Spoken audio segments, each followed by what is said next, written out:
The National Weather Service in Lake Charles has issued a severe thunderstorm warning for central Jefferson County in southeastern Texas, southwestern Orange County in southeastern Texas until 9:30 p.m. Central Daylight Time. At 8:50 p.m. Central Daylight Time, a severe thunderstorm was located near Bennett, or 7 miles northeast of Hampshire, moving east at 35 miles per hour.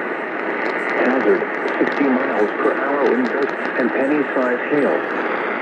Source, radar indicated. Impact, expect damage to roofs, siding, and trees.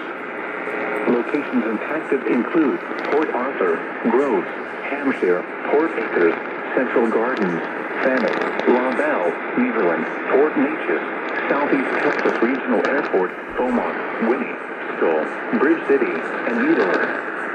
For your protection, move to an interior room on the lowest floor of a building. Torrential rainfall is occurring with this storm and may lead to flash flooding. Do not drive your vehicle through flooded roadways.